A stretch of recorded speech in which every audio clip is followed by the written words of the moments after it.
berbicara jauh dalam hati kami. Sebab aku mempercayai bahwa firman-Mu berkuasa.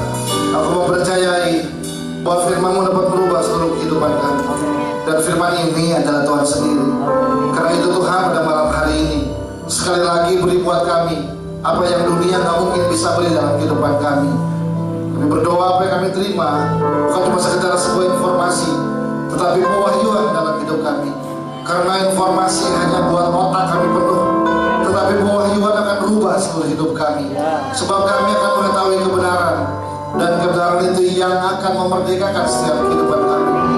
Roh Kudus, buka mata hati kami, sehingga setiap firman yang ditabur sungguh-sungguh tertanam di hati kami, berakar, bertumbuh, dan melahirkan buah-buah yang manis dalam kehidupan kami.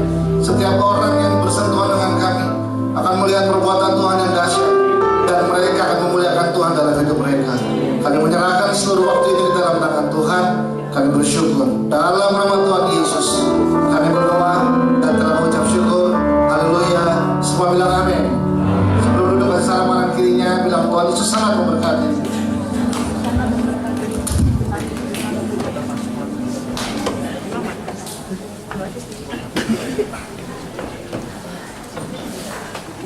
Shalom. Shalom. Apa kabar saudara? Luar biasa. Pertama-tama kehormatan buat saya malam hari ini bisa ada di tempat ini. Ini pertama kalinya saya ada di sini. Jadi saya pribadi mengucapkan terima kasih buat Pak Gembala dan seluruh staf yang malam hari ini mempercayakan saya bisa berbagi bersama-sama di tempat ini. Jadi kalau ada yang baru pertama kali melihat batang hidung saya, izinkan perkenalkan, nama saya adalah Beni Patina Sarani. Biasanya dipanggilnya Abeng atau Beni. Dan sangat senang saya ada di sini. Tadi semua yang main di belakang itu saudara-saudara saya semua, jadi saya kaget untuk naik. Ternyata mereka semua yang ada di sini. Kami bertahun-tahun tinggal sama-sama di situ. Dan saya blasteran. Jadi papa saya orang Ambon, mama saya orang Manado. Saya nggak tahu apakah Anda masih mengingat apa enggak nama Roni Patina Sarani. Di bangsa Indonesia mengenalnya sebagai salah satu tokoh legenda sepak bola di bangsa ini. Saya adalah anaknya yang pertama. Makanya orang suka bilang papanya main bola, anaknya kayak bola lah gitu ya. Dan saat itu saya adalah anak yang pertama. Dan saat ini kesibukan saya mengembalakan, saya juga bersama Disa Yeri, kami memimpin sebuah yayasan atau foundation yang didirikan oleh almarhum papa kami yang bernama Roni Patina Sarani Foundation atau Yayasan Roni Patina Sarani. Jadi papa saya sudah meninggal dunia. Sebelum papa meninggal dunia, papa mendirikan yayasan ini dan mewariskannya kepada kami. Roni Patina Sarani Foundation atau Yayasan Roni Patina Sarani adalah sebuah yayasan yang bergerak, kami menyebutnya namanya di area penyelamatan generasi. Jadi kami menangani masalah-masalah yang memang cukup gak tersentuh sampai hari ini, yaitu masalah seperti narkoba, HIV/AIDS, sex trafficking atau human trafficking, sama juga yang belakangan lagi cukup marak merenggut banyak anak-anak muda kita, yaitu bahaya kecanduan game online. Wah, itu cukup banyak banget yang sampai hari ini korban-korban yang berjatuhan. Dan sampai hari ini yayasan ini baru berjalan sekitar 6 tahun. Kami banyak fokus ke wilayah timur sebenarnya, jadi Indonesia Timur, Ambon, Papua, Kalimantan Timur, Sulawesi dan sekitarnya. Dan saya sudah menikah, ini istri dan anak saya. Jadi istri saya namanya Melisa, kami baru punya satu orang anak namanya Clay, berumur 4 tahun. Dan kami tinggal di daerah Karawaci sekarang, tetanggaan sama Arif yang main bass tadi di situ. Nah, itu sedikit perkenalan dari saya. Siap dengan firman Tuhan, ya. Bahwa saya mempercayai bahwa saya kasih judul namanya adalah Tuhan sedang membuat perbedaan. Coba sama-sama bilang perbedaan. Saya kok begitu yakin bahwa harusnya orang-orang Kristen berani tampil beda dalam kehidupan ini. Bahwa suka nggak suka, terima nggak terima, bahwa hari-hari ini bahkan dalam kitab Maliaki sudah menubuatkan dari jauh-jauh hari bahwa Tuhan sedang dan akan membuat perbedaan. Bahkan dibilang seperti ini kan, akan ada perbedaan antara orang-orang yang beribadah kepada Tuhan dan tidak beribadah kepada Tuhan. Suka nggak suka, terima nggak terima, dan mau nggak mau, bahwa hari-hari ini sedang dibuat sebuah perbedaan yang sangat signifikan antara orang-orang yang memutuskan memberi hidupnya kepada Tuhan dan orang-orang yang memutuskan memilih jalan lain dan tidak mempercayai Tuhan dalam kehidupannya. Tetapi perbedaannya kan bukan seperti ini, Pak. Bahwa orang yang percaya sama Tuhan hidupnya senang terus, bahagia, anti krisis, anti galau, dan tertawa selamanya. Lalu orang yang nggak mengenal Tuhan hidupnya sengsara, menderita, banyak hutang, menangis, dan selama-lamanya. Karena apa? Karena saya nggak punya hak untuk berdiri di depan dan bilang ikut Tuhan, nggak mungkin punya masalah. Saya nggak punya hak untuk berdiri di depan dan bilang waktu kita iringi Kristus, kita akan bebas dari krisis. Karena realitanya, kalau mungkin di luar sana ada orang-orang yang sedang bergumul dengan masalah keuangan, mereka nggak punya keuangan yang banyak. Mungkin kita yang di ruangan ini pun juga saat ini ada beberapa mungkin yang sedang bergumul supaya Tuhan buat terobosan dalam keuangan kita. Kalau mungkin di luar sana ada orang-orang yang nggak percaya Tuhan dan mereka punya masalah keluarga atau anggota keluarganya yang sedang mengalami krisis. Mungkin juga kita yang ada di ruangan ini sedang berdoa supaya Tuhan memulihkan atau menjamah beberapa anggota keluarga kita yang sudah kita doakan terus sampai malam hari ini. Artinya yang membedakan bukan kita nggak punya masalah, mereka punya masalah. Tapi yang membedakan adalah bagaimana cara kita deal dengan masalah tersebut, bagaimana cara kita meresponi masalah tersebut, bagaimana cara kita berurusan dengan masalah tersebut. Karena kita sedang percaya bahwa waktu kita sedang menghadapi sebuah krisis, kita nggak sendirian lagi. Kita bilang dia bersama-sama dengan kita yang akan menghadapi masalah tersebut. Nah, makanya perlu sebuah pengertian bagaimana kita bersikap hari-hari ini menghadapi yang mungkin orang bilang begini, hari-hari ini makin gak jadi jelas, makin gak bertambah jelas, hari-hari ini makin membingungkan. Nah, saya merasa yakin bahwa hari-hari ini adalah momen terbaik untuk kita tampil beda di dunia ini. Hari-hari ini adalah momen terbaik untuk kita menunjukkan realita Kristus yang ada dalam kehidupan kita, supaya dunia bisa melihat siapa Kristus yang ada dalam setiap kehidupan kita. Nah, kita akan belajar beberapa hal dari kitab 1 sampai 17. Saya percaya bahwa ini adalah ayat yang Anda sudah sering mendengarnya. Saya nggak akan bacakan semua ayatnya, saya akan bacakan beberapa aja ayat. Cuma kalau Anda suka baca firman, pulang ibadah, kalau ada waktu kosong, tolong baca 1 Samuel 17. Karena ada banyak hal-hal yang saya percaya kita bisa belajar banyak dalam kitab tersebut. Nah, latar belakang dari peristiwa tersebut, dalam 1 Samuel 17 ada sebuah peristiwa yang begini. Bukan cuma anak-anak sekolah minggu, bahkan dunia mengakui cerita ini. Jadi ini beda dengan Koping Ho, ini beda dengan Kung Fu Boy, ini beda dengan hikayat-hikayat terakhir yang lain. Ini beda dengan Si Pitung, bukan. Ini bukan cerita tentang Si Pitung. Tapi dalam 1 Samuel 17 ada sebuah peristiwa yang mendunia sampai hari ini, yaitu peristiwa tentang seorang anak muda yang bernama Daud ketemu dengan raksasa yang sangat besar yang bernama Goliat dan merubah seluruh kehidupannya. Pada saat itu ada 2 buah lembah, dan di 2 buah lembah tersebut ada 2 bangsa sedang berperang. Karena saya yang khotbah, saya bangsa Israel, Anda semua Filistin. Contohnya seperti itu. Saya berserta alat musik di sini, kami bangsa Israel, lalu Anda semua adalah bangsa Filistin. Alkitab bilang seperti ini, hampir selama 40 hari lamanya yang mereka lakukan cuma ledek-ledekan dari sisi masing-masing. Mereka cuma bilang, hei kamu kalau berani maju, ayo lawan saya. Setiap pagi yang namanya Goliat berdiri di depan dan bilang begini, coba tentara Israel yang ngakunya punya Tuhan yang hebat, yang ngakunya umat pilihan Allah, coba sini maju lawan saya, 1 lawan 1. Kalau berani ayo maju, kalau kamu gak berani pengecut kamu.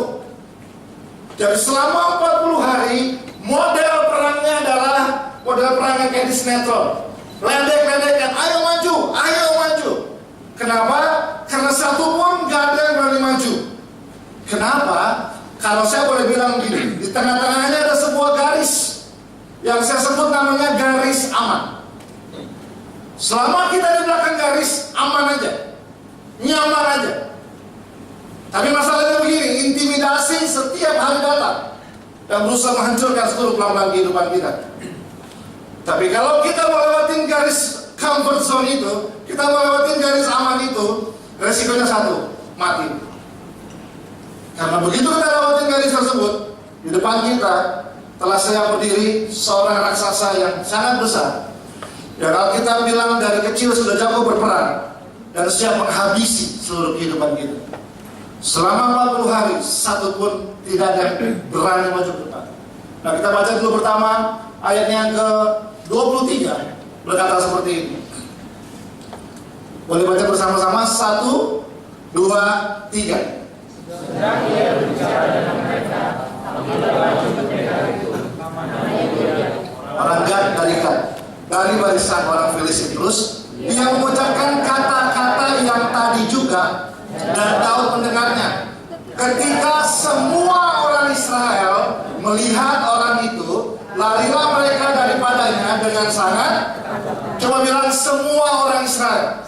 Oke, jadi saya ambil contoh misalnya, let's say benda ini namanya Goliat. Apa itu Goliat? Goliat adalah ini, krisis yang kita pikir nggak mungkin kita bisa bereskan. Masalah yang terlalu besar dalam hidup kita, yang kita rasa nggak mungkin kita bisa temukan jalan keluar dalam kehidupan ini. Problem yang kita rasa nggak ada ujungnya lagi, seakan-akan kita terlalu kecil ketemu dengan masalah yang terlalu besar yang sedang kita hadapi, dan kita bilang begini, nggak mungkin saya bisa selesaikan masalah ini. Coba renungkan sebentar. Apakah hari ini ada Goliat yang sedang mampir di hidup kita? Apakah hari ini ada Goliat yang mencoba merongrong pelan-pelan kehidupan kita, menantang iman dan kepercayaan kita yang sedang kita hadapi di sekitar kita? Nah, hari itu ketika Goliat datang dari sisi sebelah sini, saya menyebutkan namanya, ada semua tentara Israel. Ketika semua tentara Israel ketemu dengan Goliat, responnya adalah ketakutan. Saya ternyata menemukan hal ini adalah musuh terbesar dalam perubahan dan pergerakan kita. Namanya ketakutan. Musuh iman terbesar namanya ketakutan. Kita bisa takut dengan apa saja. Kita bisa takut dengan kecoa di kamar mandi, sampai kita bisa takut dengan teroris datang dan serang. Tanpa sadar ketakutan telah membunuh banyak iman. Tanpa sadar ketakutan telah membuat kita nggak berani menunjukkan siapa kita dan siapa Kristus yang sebenarnya dalam kehidupan kita. Tanpa sadar ketakutan membuat kita menjadi kompromi dalam hal-hal yang harusnya kita percaya. Kita nggak boleh kompromi dalam kehidupan kita. Nah, turun beberapa ayat di bawah, di ayat 26 berkata seperti ini. Lalu berkatalah Daud kepada orang yang berdiri di dekatnya, apakah yang akan dilakukan kepada orang yang mengalahkan orang Filistin itu dan yang menghindarkan cemooh dari Israel? Siapakah orang Filistin yang tak bersunat ini sampai ia berani mencemoohkan barisan daripada Allah yang hidup? Saya terbiasa kalau baca Alkitab pelan-pelan. Waktu saya sampai di titik ayat ini, saya pelan-pelan membacanya, dan ini yang di pikiran saya pertama, ini anak muda, ini makannya kedondong atau biji besi atau apa kali ini. Mungkin dia mandi ayam hitam, ayam putih, dia mandi kembang tujuh. Kok dia bisa beda ya? Apa sih yang Daud punya? Sehingga di sisi sebelah sini sekarang saya bilang, kalau di sana semua tentara Israel, di sisi sebelah sini cuma satu orang, namanya Daud. Dan Daud ketemu Goliat yang sama, teman-teman.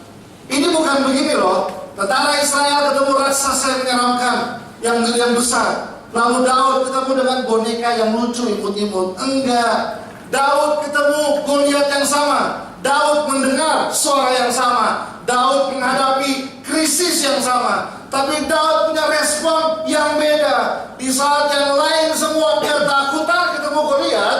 Waktu Daud ketemu Goliat, yang dia bilang begini, siapa ini orang yang gak bersunat, yang berani mencemooh barisan daripada Allah yang hidup dalam kehidupannya? Saya terbengong-bengong baca ayat ini dan bilang begini, apa sih yang anak muda punya sampai menghadapi raksasa yang sebesar ini pun? Saya bayangkan begini, waktu Goliat keluar, semua tentara lari mundur kabur, cuma Daud yang berdiri di tempat dan hadapi tentara raksasa itu dan bilang, siapa itu orang?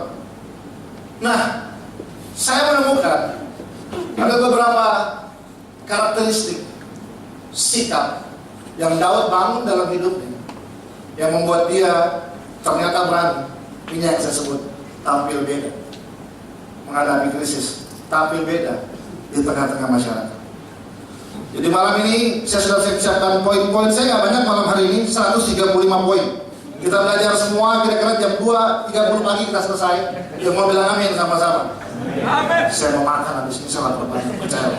Oke, hal yang pertama, prinsip yang Daud bangun, hal yang pertama adalah dasar pertamanya ini, Daud mengenal siapa Tuhannya. Coba bilang, kenal Tuhan. Oke. Daud bilang begini, siapakah orang Filistin yang gak bersenat ini sampai ia berani mencemooh barisan daripada Allah yang hidup.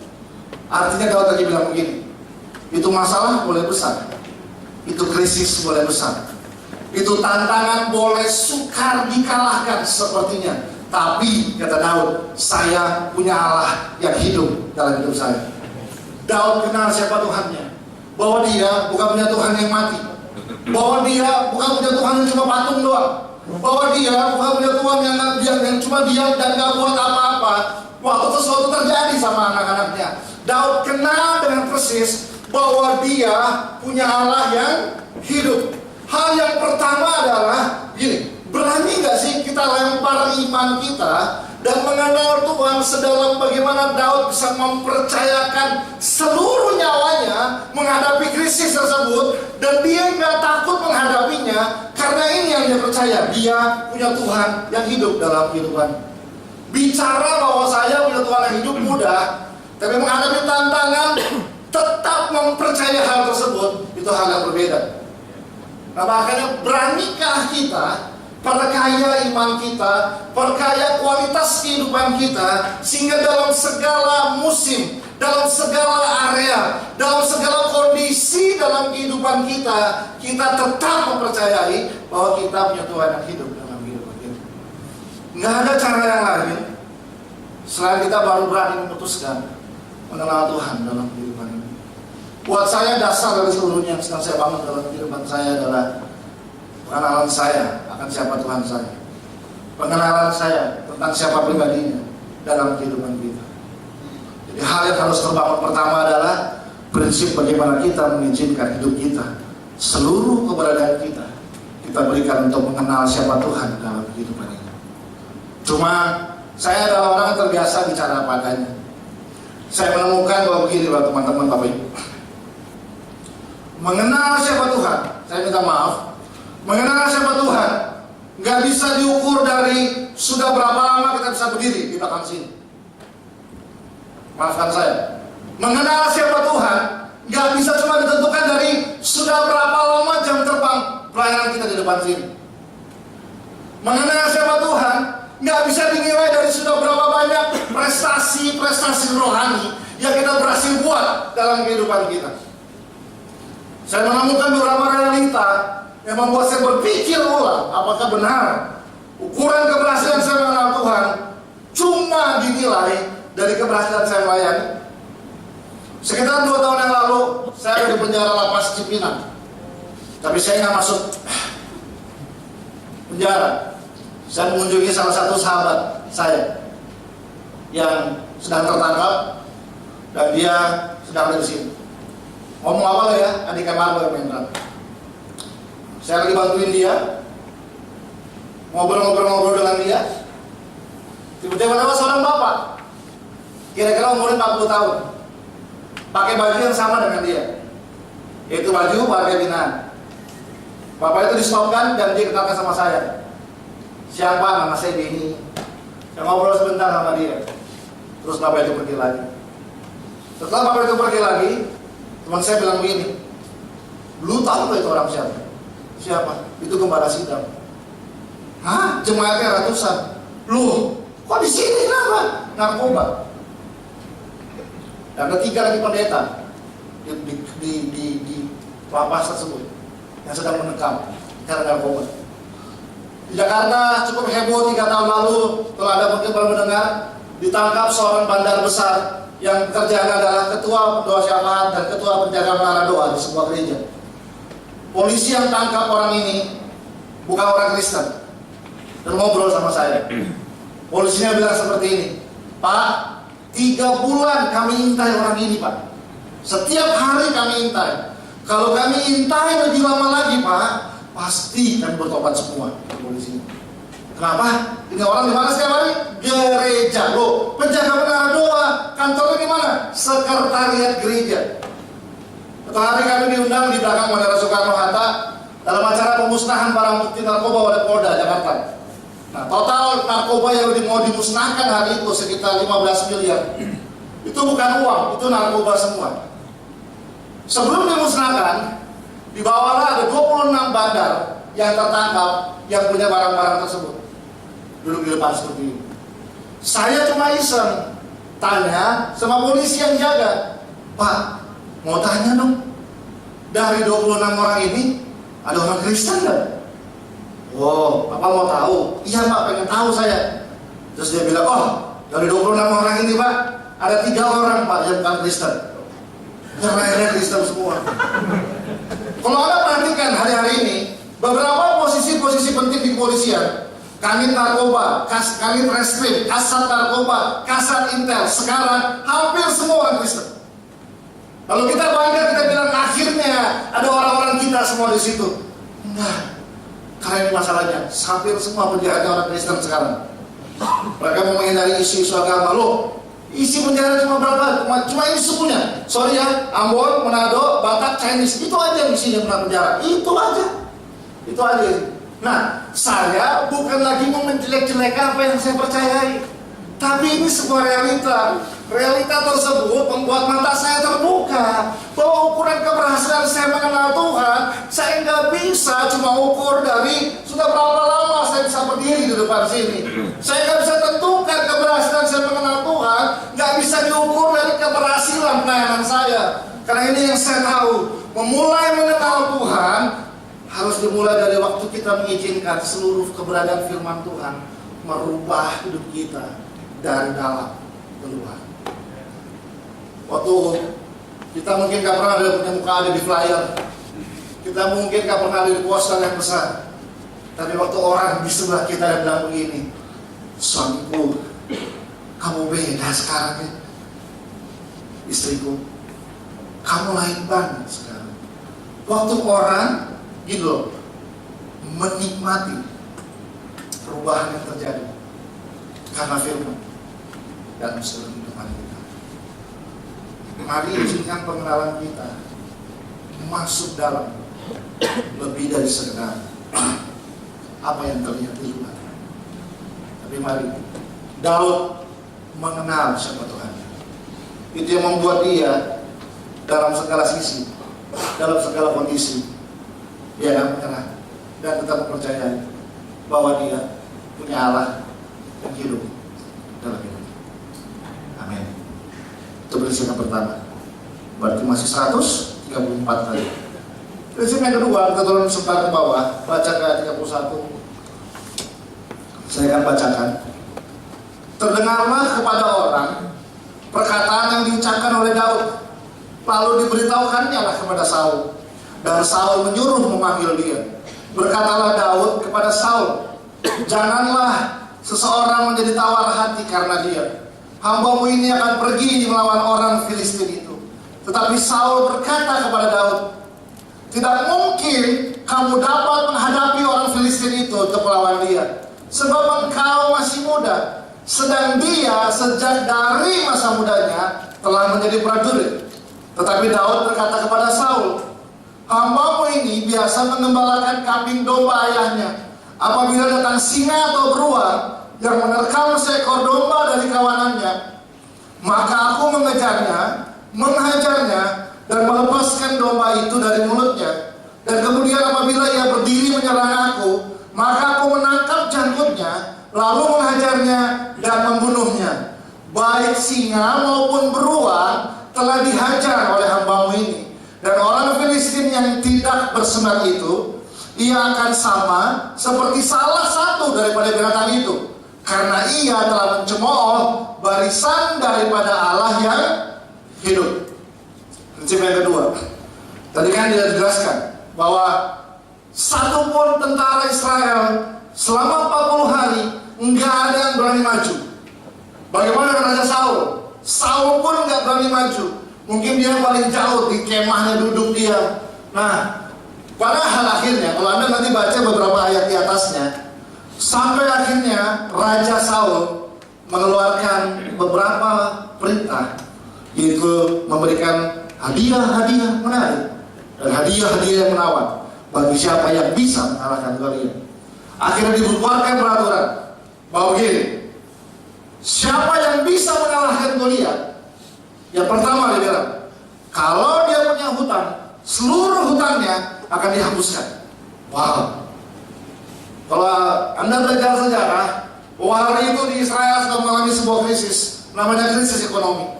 Orang-orang yang miskin, tentara datang minta upeti pajak yang tinggi dibilang. Kalau Anda ingat baca nanti, saya nggak akan bahas di sini, tapi di pasal 22, ingat waktu Daud lagi lari ke Gua Adulam, datang sama dia 400 orang yang dibilang sakit hati, dikejar hutang piutang, yang nggak punya apa-apa lagi, kabur bersama-sama dengan Daud di Gua Adulam. Nah, itu yang terjadi di bangsa Israel hari itu. Jadi buat mereka, kalau dibilang hutang dihalunasin, itu luar biasa banget hadiahnya. Tapi nggak ada yang berani. Oke, tambah hadiahnya. Siapa yang bisa kalian mau lihat? Yang pertama, seluruh hutang dihapus. Yang kedua, gak usah bayar pajak seumur hidupnya. Wow, bayangkan mereka gak usah lagi bayar pajak. Sumber masalah mereka udah hilang, gak ada lagi. Tetap gak ada yang berani maju. Nah, akhirnya ini dia. Ini grand prize-nya. Ini hadiah utamanya. Oke, ini hadiah utama. Bagi siapa yang bisa mengalahkan Goliat, yang pertama, seluruh hutang dihapuskan. Yang kedua, gak usah bayar pajak seumur hidupnya. Yang ketiga, hadiah utamanya adalah ini. Anak raja yang perempuan diberikan menjadi istrinya. Wow.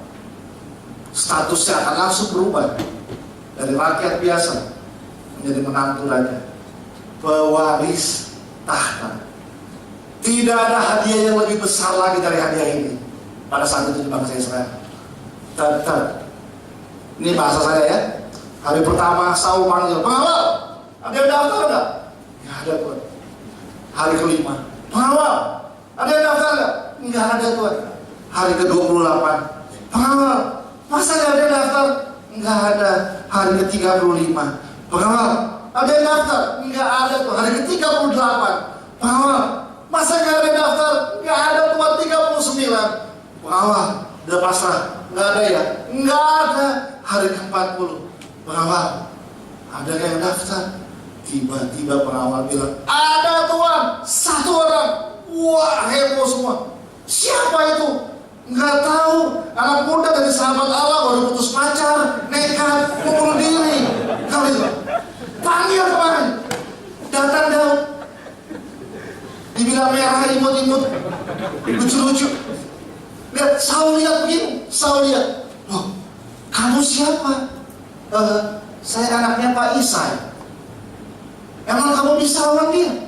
Saya akan lawan dia om. Gak apa-apa om, saya akan lawan dia. Tahu Saul balas apa?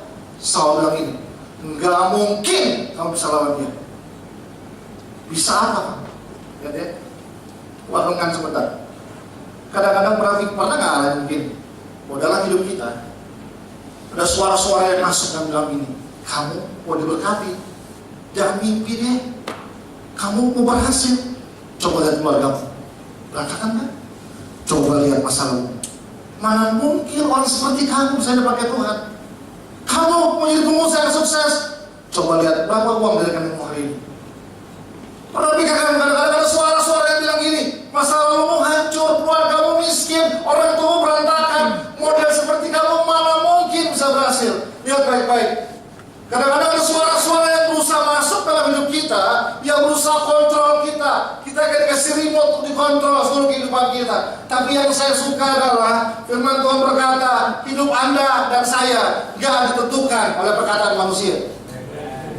Hidup Anda dan saya ditentukan oleh apa kata firman tentang Anda dan saya. Nah tapi itu yang terjadi itu realitanya kan. Kita sering salah mengerti, direndahkan, diejek. Ini bahasanya. Oke. Kalau kamu melawan dia, kata Saul, lulusan akabri mana kamu? Punya pengalaman perang di mana? Irak, Kosovo, Afghanistan, bisa pakai senjata apa saja. Lihat kenapa? Diragukan kemampuannya, diremehkan loh. Pernah nggak sih? Kadang-kadang kita alami semua itu. Saya yang berdiri di sini, saya ngalamin banget. Saya bisa habiskan waktu saya berkhotbah dengan cuma cerita pengalaman-pengalaman di mana saya direndahkan, dipandang sebelah mata, dijelek-jelek, diejek-ejek, dan semuanya. Satu cerita saya. Ini kira-kira terjadi 7 tahun yang lalu. 6-7 tahun yang lalu itu gak kayak hari ini teman-teman. 6-7 tahun yang lalu gak banyak mengkhotbah anak muda, gak banyak. Yang dipercayakan hari Minggu ibadah khotbah gak banyak. Kalau sekarang kan yang penting datang bisa ngelawak keren, di poster mukanya pasti rame, datang laku semua. Nah, satu hari saya diundang di sebuah gereja saya nggak sebut namanya ya, gereja di pinggiran Jakarta. Saya selalu punya kebiasaan nggak mau telat. Jadi saya datang kira-kira 20 menit sebelum ibadah. Nah, saya duduk, saya masuk ruangan. Nah, kalau Anda lihat kan ada kursi ini kayak gini nih, ada meja, ada akuannya, ada kursinya. Percayalah, ini bukan meja keramat. Percaya. Ini bukan kalau mau urapannya beda, duduklah di kursi ini. Ini adalah sikasara di mana urapannya beda. Enggak. Ini cuma untuk menghormati tamu pembicaranya itu aja kan. Kan Anda nggak datang langsung duduk di sini kan, makanya kan. Karena Anda tahu nanti ada pembicara datang duduknya di sini. Tapi ini bukan kursi keramat, ya? Enggak. Nah ya udah, saya lihat kursi seperti ini, saya duduk di situ. Tim musik seperti tadi lagi latihan sebentar. Tiba-tiba salah satu diakennya samperin saya. Pagi Pak, pagi saya bilang. Terus dia bilang begini, maaf Pak, ini untuk pembicaranya. Bapak di belakang aja duduknya Pak. Saya digituin. Oh, oke Pak. Nah percayalah, mereka tahu, nah, saya orang paling iseng. Baik Pak, baik. Saya ambil tas saya duduk paling belakang, saya matiin handphone saya. Berarti tahu dong kalau worship leader ulang referen 25 kali. Dia ulang. Artinya ini pembicaranya mana gitu. Dia ulang terus. Di belakang saya heboh, saya dengar. Handphonenya mati nih, gak bisa dihubungin nih. Gimana nih? Saya angkat tangan menyembah, saya nikmatin hadirat Tuhan dan saya nyanyi. Akhirnya orang tersebut yang tadi usil saya sampai saya lagi. Pak, shalom. Terus dia bilang, Bapak jemaat baru ya? Kalau saya nggak tahan. Ya Pak, saya yang tugas. Hah? Bapak yang tugas? Saya cuma senyum. Iya Pak. Mukanya merah kayak udah rebus. Maafin saya Pak. Ayo kita maju Pak. Udah, saya ambil tas, saya maju ke depan. Apakah saya tersinggung? Manusia biasa. Saya kalau seringnya, saya tahu persis mana gereja yang undang, mana yang ngetes saya. Sorry. Saya tahu persis mana gereja yang mengundang saya atau ngetes bisa apa sih ini. Saya tahu banget. Karena saya belajar. Ya, manusia. Daud dibilang gini, bisa apa kamu? Udah perang di mana kamu? Tapi Daud jawab gini dong. Saya belajar di padang gurun Om. Tadi sebelum kesini singa 2 mati sama saya. Wah ya nih. Tadi kita baca. Daud bilang begini. Kalau ada domba yang memakan singaku, kalau ada singa yang memakan kambing dombaku, Daud tadi kita baca. Maka aku mengejar. Kayaknya baca. Apabila datang singa atau beruang yang menerkam seekor domba dari kawanannya, maka aku mengejarnya. Teman-teman, saya nonton Discovery Channel, saya nonton Animal Planet, saya nggak pernah nonton manusia ngejar singa, nggak pernah. Singa ngejar manusia itu banyak banget. Nah ini namanya tampil beda. Bilang ini, sekali lagi, ini bukan jenggot kambing, ini jenggot beruang. Dirobek sama dia. Terus Daud bilang gini.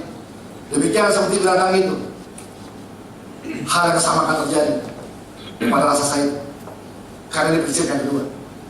Prinsip yang pertama, Daud apa? Mengenal siapa Tuhannya. Tapi prinsip yang kedua adalah ini, Daud mengenal siapa dirinya sendiri. Daud bilang begini, karena ia telah mencemooh barisan daripada Allah yang hidup. Daud lagi bilang begini, saya bukan cuma punya Allah yang hidup dalam hidup saya, tapi saya adalah barisan daripada Allah yang hidup dalam hidup saya. Daud sadar bahwa dia bukan dari barisan pecundang, bahwa dia bukan dari barisan orang gagal, dia bukan dari barisan orang yang gak bisa apa-apa. Daud tahu persis bahwa identitasnya dia adalah barisan daripada Allah yang hidup dalam kehidupannya. Nah, hal yang kedua yang kita mesti berani lawan dalam kehidupan kita adalah belajar mengenal diri sendiri. Belajar menemukan siapa Anda dan saya dalam realitas Kristus yang sebenarnya. Percayalah, saya menemukan banyak hal. Kita sering gagal di hari ini. Kita buat kita nggak susah di area yang pertama mengenal Tuhan. Terus saya menemukan kita paling sering gagal di area yang kedua mengenal diri sendiri. Karena kita paling sering izinkan realita yang nyalain kita. Setiap hari Anda bangun tidur, pasti ketemu dengan dua hal. Ini pasti. Yang pertama namanya janji Tuhan. Amin. Yang kedua namanya realita. Kadang-kadang janji Tuhan dan realita bisa bertolak belakang sama sekali. Anda pulang dari sini misalnya dapat janji Tuhan yang bilang seperti ini, Allahmu akan memenuhi segala keperluan. Kita bilang, amin, saya terima janji ini Tuhan. Tapi kan besok pagi tetap rumahmu digedor daripada nggak hutang. Ada janji Tuhan yang bilang begini, engkau dan sisi keluargamu akan melayani Tuhan bersama-sama. Kita bilang, amin, yes. Tapi waktu kita pulang besok pagi, kita ketemu lagi dengan suami yang larang kita ke gereja, anak kita yang gak pernah mau diajak ibadah, istri kita yang udah makin jauh dari kita hidupnya. Nah, pertanyaannya adalah, setiap pagi Anda pasti ketemu dua hal ini, janji Tuhan sama realita. Mana yang kita mau pilih, kita percaya dan kita hidupi sepanjang hari ini? Kita mau percaya janji Tuhan atau kita mau berserah sama realita saja? Orang-orang yang bangun hidupnya, ini yang saya percaya, butuh iman untuk berserah kepada janji Tuhan dan menyadari bahwa hidupnya bukan sembarangan. Percaya Bapak Ibu bahwa Anda dan saya diciptakan luar biasa. Tuhan berikan identitas yang luar biasa dalam kehidupan kita. Kalau enggak kita akan gagal. Saya cepat di sini. Saya sebut namanya teori penciptaan. Nanti Anda boleh baca dalam kitab Kejadian. Kata penciptaan berasal dari dua kata. Yang pertama namanya bara. Coba bilang bara. Bara artinya to create. Yaitu definisinya begini. Dari yang belum pernah ada, Tuhan menciptakan sesuatu yang baru. Itu namanya bara. Nanti contohnya di ayat yang ke, saya nggak salah, ayat 1 sampai 10. Ditulis seperti ini. Tuhan berfirman, jadilah terang. Nah, sebelumnya terang belum pernah ada. Jadi terang. Jadi daratan. Jadi lautan. Jadi air. Nah, itu bara. Dari yang belum pernah ada, Tuhan ciptakan sesuatu yang baru. Tapi ada penciptaan yang kedua namanya asa. Coba bilang asa. Asa itu artinya to make. To make artinya begini. Dari yang sudah ada, materi yang sudah ada, Tuhan ambil dijadikan bahan dasar, dia ciptakan yang baru. Misalnya mimbar ini bahan dari apa? Akrilik. Nah, dari akrilik dijadikan mimbar, itu asa.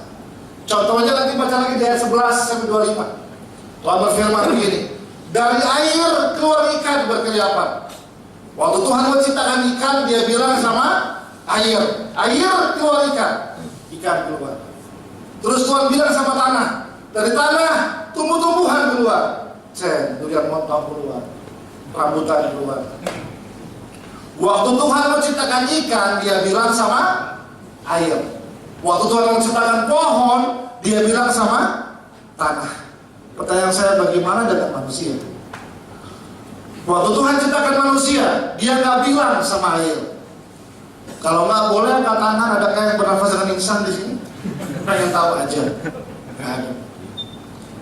Waktu Tuhan ciptakan manusia, dia nggak bilang sama tanah. Apakah ada yang keluar akar di kakinya, ranting di kupingnya mungkin keluar? Enggak.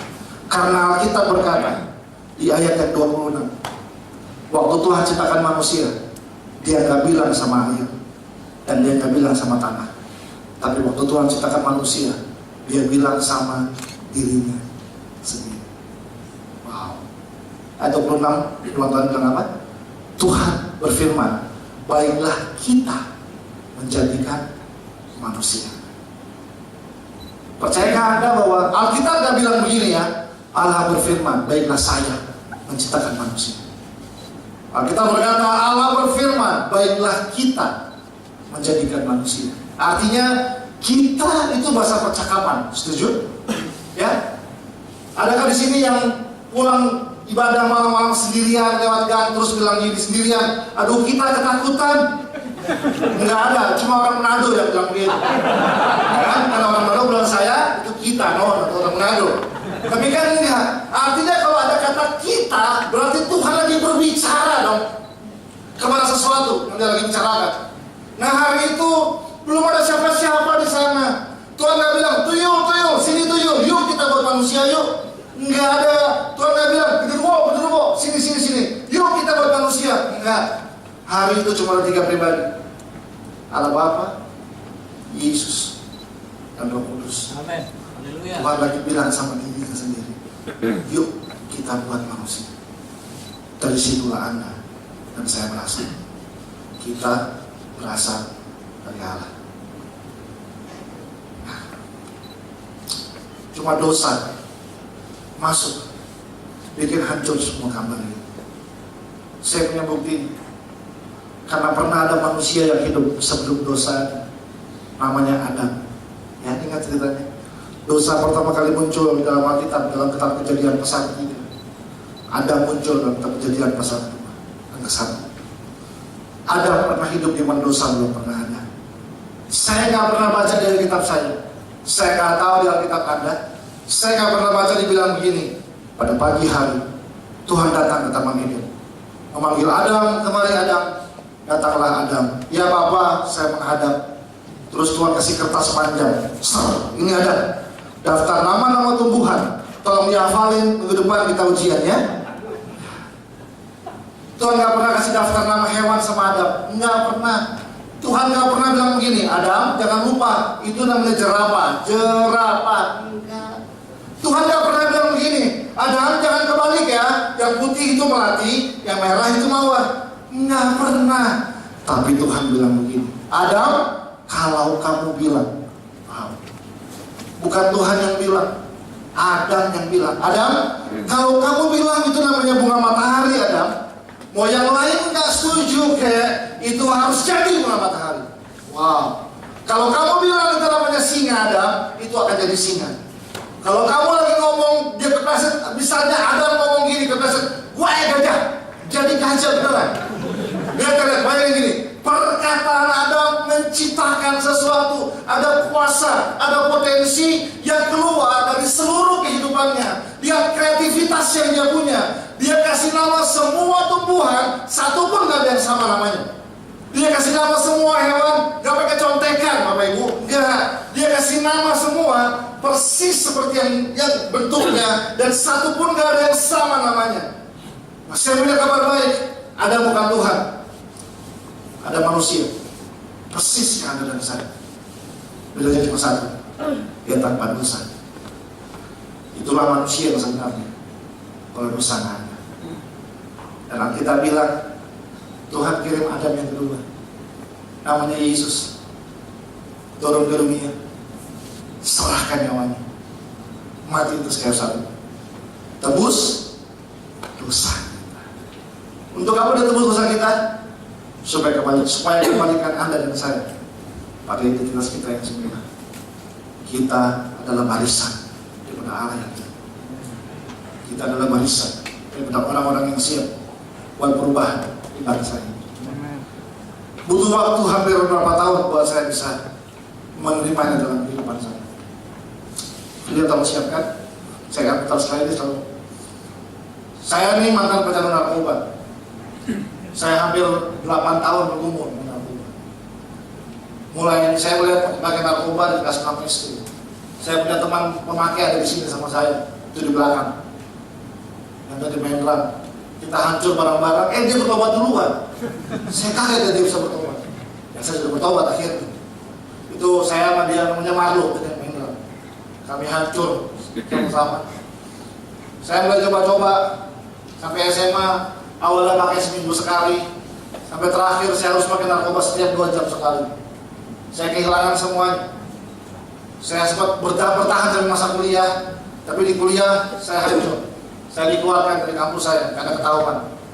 Jadi sejak itu dulu saya punya pendidikan, tiba-tiba sekarang saya nggak punya lagi pendidikan karena saya dikeluarkan dari kampus saya. Nah, saya dulu kuliah sambil bekerja. Saya main musik. Saya main musik di kafe-kafe, di pub-pub di Jakarta. Nah, sama yang botak tadi, nah itu juga dulu sama tuh. Nah itu dulu vokalis saya yang botak tadi nyanyi itu. Nah itu sekarang nih yang ada Monica luar biasa. Nah dulu sama saya kita dari kafe ke kafe yang lain. Nah itu aja terus kerjaannya.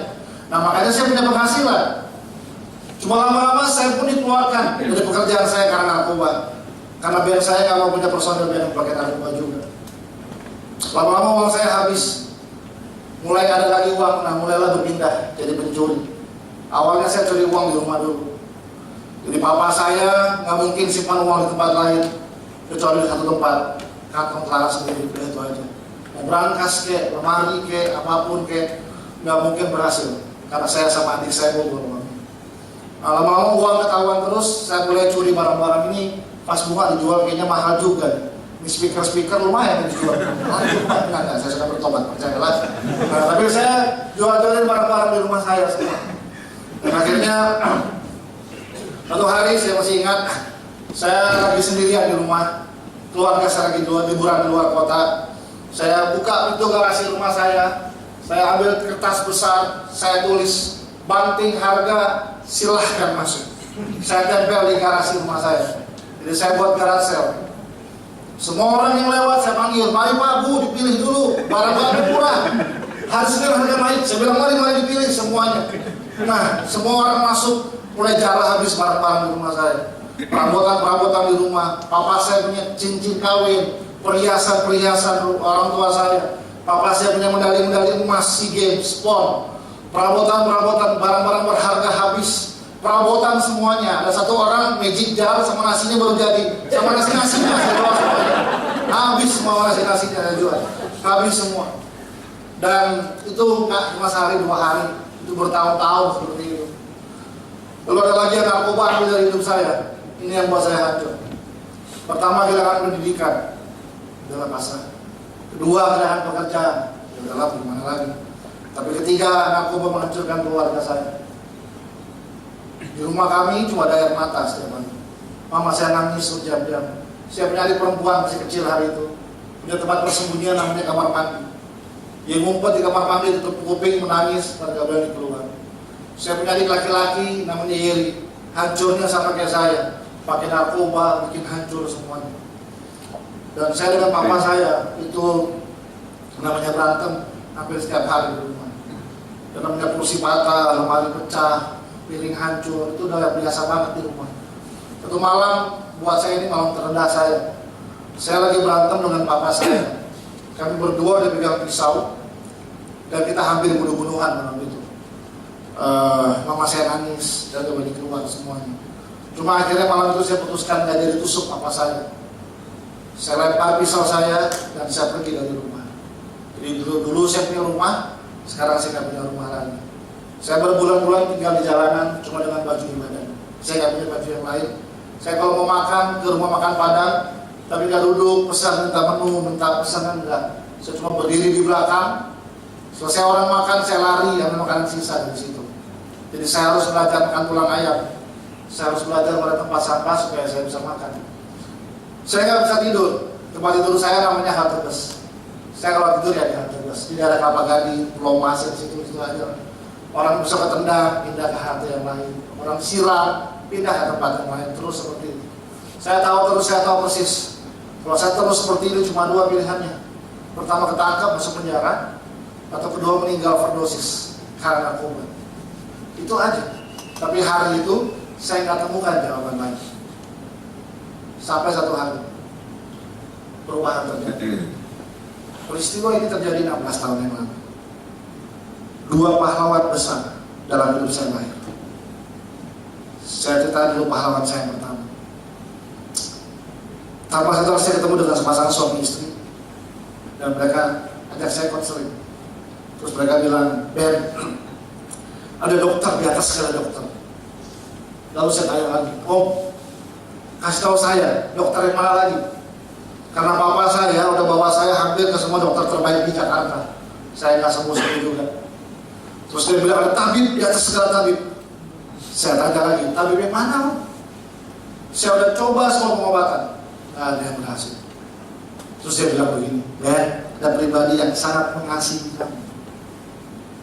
Sebuah kata sederhana, tapi kata itu rubah hidup saya sampai malam hari. Pribadi yang mengasihi. Saya nggak dengar itu bertahun-tahun. Yang saya dengar cuma saya gagal, saya gembel, saya sampah.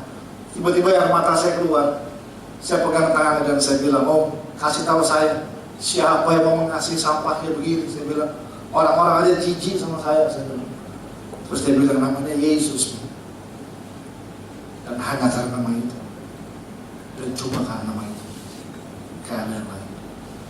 Waktu saya dengar nama itu, seperti sesuatu mulai berbicara. Ada sebuah harapan yang kecil mulai berbicara di hidup saya. Saya ingat 3 hari setelah itu, saya berdiri siang-siang, saya putuskan lempar semua narkoba saya. Dan pertama kalinya dalam hidup saya nggak pernah berdoa seumur hidup saya. Jadi saya nggak tahu caranya berdoa. Saya cuma berlutut menangis dan bilang gini, Yesus, kalau emang lo hidup, gua nyerah sekarang Yesus. Itu aja yang saya bilang. Dan hari itu pertama kali Yesus menjamah seluruh kehidupan saya. Dia angkat sakit saya, dia angkat kecewa saya. Seperti ada suara yang bilang, Ben, orang-orang boleh bilang kamu sampah, orang-orang boleh bilang kamu gagal, tapi kamu tetap berharga dan punya nilai yang mulia di mata Tuhan. Dan hari itu saya diterima kembali oleh Tuhan. Dan pertemuan saya dengan Tuhan berubah. Sejak hari itu saya memutuskan mulai mengenal siapa Tuhan dalam kehidupan saya. Dan waktu saya mengenal siapa Tuhan dalam hidup saya mulai menyadari bahwa saya mulai mengenal siapa diri saya sendiri.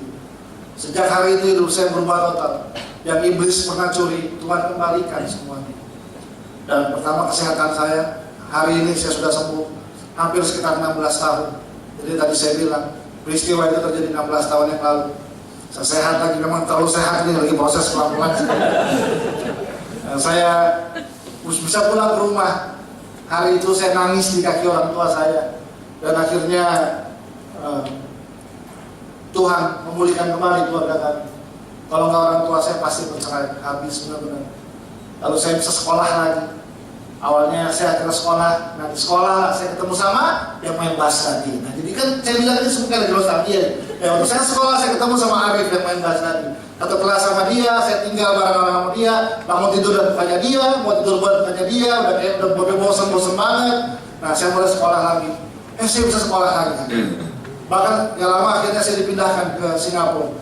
Saya 4 tahun tinggal di Singapura, jadi youth pastor di sana. Dan saya pernah bermimpi hari ini hidup saya berpindah satu kota kepada kota lain, satu pulau kepada pulau lain, satu negara kepada negara lain. Saya nggak pernah bermimpi sama sekali.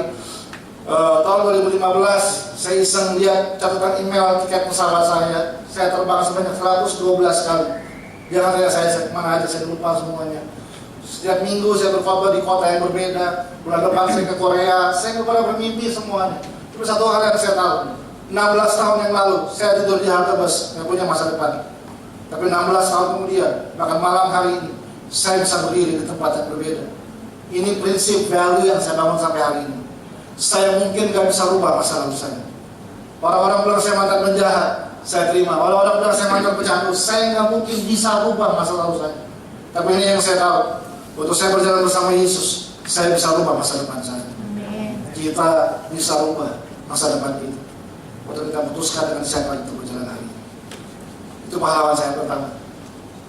Dan pahlawan saya yang kedua, yang saya kenal dengan nama Roni Mati Nasaran. Bukan seorang kapten tim nasional PSSI dan legenda sepak bola, tapi seorang ayah dalam hidup saya. Nah, teman-teman mesti tahu, sepak bola itu agama nomor 2 setelah Kristen buat apa saya. Jadi maksudnya begini, kalau ke rumah saya, dulu saya tinggal di daerah Pulau Mas, udah tahu persis yang mana rumah saya. pagar gambar bola, horden gambar bola, jam dinding bola, spray bola, jam dinding bola, sarung bantal bola, sarung guling bola, bed cover bola, semua bola di rumah kami. Yang lain teman-teman saya, saudara-saudara saya yang sering rumah udah tahu persis itu. Semuanya bola di rumah kami. Ya, karena sepak bola, papa saya bisa ngeliling dunia. Karena sepak bola, di rumah kami ada satu lemari dengan segala foto papa saya selama dari Presiden Soeharto, SBY, ada Zidane di situ, ada semua tokoh-tokoh yang hebat, Pele, Mario Kempes, kalian tahu semua. Nah itu semua foto-fotonya papa saya dengan mereka semua karena sepak bola. Hari itu papa saya adalah salah satu pelatih termahal di Indonesia. Cuma dia sedang melatih di sebuah klub kota Gresik, Jawa Timur, namanya Petrokimia Gresik. Jadi papa saya lagi di puncak-puncak karirnya, tapi dua anaknya, saya sama adik saya Yeri, lagi di titik hancur paling bawah, rendah di Jakarta. Dan papa saya punya dua pilihan. Pilihan yang pertama adalah tetap tinggal di Surabaya, Gresik, karena sepak bola dunianya dia, kesenangannya dia, segala-galanya dia, tapi hanya hancur di Jakarta. Atau pilihan yang kedua, papa saya harus buang semua dunianya dengan memutuskan kembali ke Jakarta dengan gak ada jaminan sekalipun bahwa saya pasti sembuh. Gak ada. Tapi papa saya memutuskan tinggalkan semuanya dan kembali ke Jakarta. Mata saya lihat papa saya buang semua dunianya dan kembali ke Jakarta. Di situ saya melihat bahwa ternyata saya lebih penting dari sepak bola buat papa saya. Itu saya nggak bisa cerita sekarang. Masuk dalam sebuah fase. Kalau saya nggak salah sekitar 2-3 tahun perang antara ini namanya disebut Bandar lawan Cinta. Dan pada akhirnya Cinta yang menang, Bandar yang kalah. Dan saya di sini. Saya bahas sedikit video singkatnya. Kita akan putar sebentar, lalu kita akan berdoa. Silakan diputar. Kalau menyaksikan dulu pertama di tengah-tengah. Daud kenal siapa dirinya, Daud kenal siapa Tuhannya, dan Daud berdiri hadapin Goliat. Sejarah mencatat raksasa yang besar itu tumbang di tangan anak muda ini. Saya pernah ngalamin masa di mana Goliat besar itu datang dan berusaha menghancurkan hidup saya, masa depan saya. Tapi sekali lagi saya masih percaya bahwa sampai kapanpun pasti cinta yang selalu menang. Nggak ada yang lebih besar daripada kasih Yesus atas segalanya. Ini saudara-saudara saya, percayalah, kalau saya lihat mereka ada di depan sini, dan saya ingat kembali siapa mereka dulu. Kalau ada dengan cerita-cerita dari mereka semua, akan kaget dan berbilang bahwa yang buat mereka bisa ada di sini cuma satu kata, kasih Yesus, dan gak ada yang lain. Di acara yang tadi salah satunya itu di Indosiar, itu bukan acara Kristen, itu acara Valentine. Jadi pihak Indosiar lagi buat acara Hari Kasih Sayang dan mau angkat cerita bagaimana Roni Patina Sarani bisa bebaskan 2 anaknya dari narkoba. Papa saya diundang di studio. Beberapa hari sebelumnya dibuat video surprise. Saya, adik saya, tadi mama saya, semua diwawancara di rumah kami. Waktu saya diwawancara, saya ingat banget. Di video tadi, saya cuma 5 menit kali ngomongnya, sebentar banget. Tapi saya ingat banget, saya diwawancara hampir 1 jam lamanya. Yang wawancara saya 2 orang. Pertama seorang gadis, bukan orang Kristen, dia pakai kerudung, dia seorang reporter. Yang kedua seorang kameramen, juga bukan orang Kristen. Waktu saya baru ngomong sebentar, tiba-tiba cut, stop. Kok cut? Mbaknya udah nangis. Padahal saya ngomong datar banget, nggak ada musik-musik sendu seperti ini, itu nggak. Waktu saya pakai narkoba, hidup saya hancur. Enggak, saya ngomongnya datar. Saya ingat, saya diwawancara di garasi rumah saya. Jadi itu bunyi tenonet. Nggak ada suasana yang membuat melankolis. Ulang lagi, saya ulang lagi. Ngomong lagi, cut lagi. Kali ini kameranya goyang. Kameramen sampai di mana udah nangis lagi. Ulang terus. Tahu nggak? Itu buat mata saya terbuka bahwa berita ini lagi ditunggu-tunggu sama orang-orang di luar sana. Ada mereka yang lagi teriak, ada solusi nggak buat hidup saya? Ada jalan keluar nggak buat hidup saya? Apa saya harus bunuh diri? Apa saya harus jual diri? Apa saya harus bisa lepaskan semuanya? Dan kita punya jawabannya. Karena cuma kasih Yesus yang bisa mengubah semuanya. Mari yang pertama izinkan kasih yang luar biasa itu rubah seluruh hidup kita. Dan untuk dia rubah hidup kita, dia akan rubah masa depan kita. Dia akan rubah hal besar di depan. Jangan menyerah sama Goliat. Jangan mundur sekalipun. Hadapi Goliat. Hadapi hari esok. Hadapi krisis. Hadapi tantangan. Dengan percaya bahwa kita kenal siapa Tuhan kita. Dan kita kenal siapa diri kita sendiri. Kita akan hadapi itu. Dan jadi pemenang dalam segala hal. Amin. Kita menjadi sama-sama. Saya buat sebuah buku.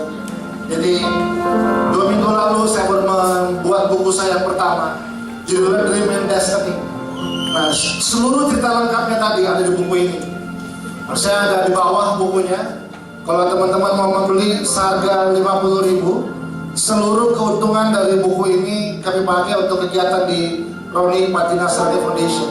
Jadi saya nggak ambil sampai share pun sama sekali untuk saya. Tapi seluruh penghasilan dari buku ini dipakai untuk kegiatan kami menangani anak-anak narkoba, HIV dan semua. Nah, buku ini ada di bawah. Teman-teman kalau mau beli selesai ibadah bisa dibeli di bawah. Kita berdoa bersama-sama.